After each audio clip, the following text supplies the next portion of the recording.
Криза за огревно дрво во Делчево. Граѓаните во паника, бидејќи според нив, плацот на јавното предпријатие е празен, а ниските температури се на прагот. Слушам дека свето маку за дрва се натега, дека нема дрва. Горе у Шулското пласто немало моментално дрва. Ја немам 3 години струја, ни вода, не па дрво. Тешка работа. Проблемот со огревното дрво е присутен и во приватните капацитети, чии погони се загреваат со дрва. Се уште не сме се снабделе, бидејќи во шумското стопанство Делчево, во плацот нема дрва, прашаме дали ќе има, не знаеа да ни кажат и сега почнавме да бараме по приватните сечачи. Меѓутоа и оттаму тешко иде работава. Според Иванов, овој проблем бил присутен и лани. Не знам дали општинските власти мислат и имаат увид што се случува со огревно дрво во Делчево. Или, ако не друго, да почнеме да се организираме и да станеме на патот и дрвото од Делчево повише да не се извезува. Надвор до општината. Дека има проблем со огревното дрво оваа година потврдуваат и од Сдруженијето на приватни сопственици на шуми. Оттаму, како една од причините, ја посочуваат и во укинувањето на лицензираните фирми за маркирање дрва. Голем дел од етатот, така наречен, значи тоа е од потенцијалот што самата шума ја има, беше искористено од страна на собствениците на приватни шуми. Можеби кон тоа треба да се додаде и она што ни се случи ланска година во смисла на измени и дополна на закон, кога со одредбите беа укинати лицензираните даватели на услуги. За Делчевското јавно предпријатие нема криза со огревно дрво. Според нив, проблемот се јавува бидејќи се затворила црната берза на дрва.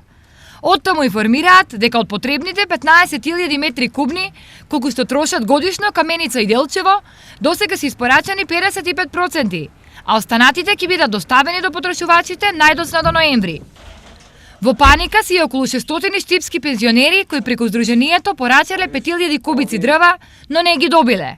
Почнаме од февруари и скоро ги спортиме сите 6 кубика и сега меѓу тоа вика дека нема дрва и ние сме у паника. Некој вика цени, некој во оно, ние сме у години, кој ќе ми ги донесе зимото и дали ќе ми ги донесат. Струја немаме пари да плаќаме и за дека сме. Какво е во? И викам целата се тресам, не можам, времето мине. Освен што немаат дрва, пензионерите немаат ниту објаснување. Кој може да ти дава објаснување? Они до сега требаше, кога се склучува тоа и договор, што тој ще се работи. Знам дека шумови дрво нема и тоа е тоа. Испод нама излажен.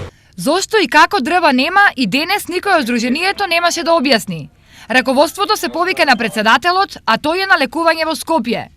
Во меѓувреме пристигна соопштение дека имало објективни проблеми при испораката на дабови дрва.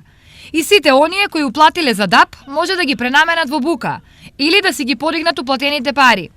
Бе тоа букови ги пишаат. Заменими ги. Добро е. Ама не сме ги добили. Но оние кои не сакаат бука имаат конкретна порака до раководството на пензионерите.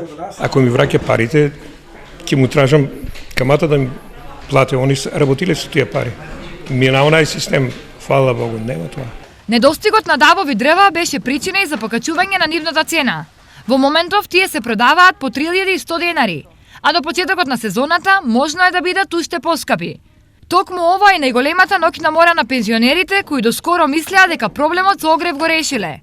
Како што сега стојат работите, на нив им престои долга, тешка и многу студена зима.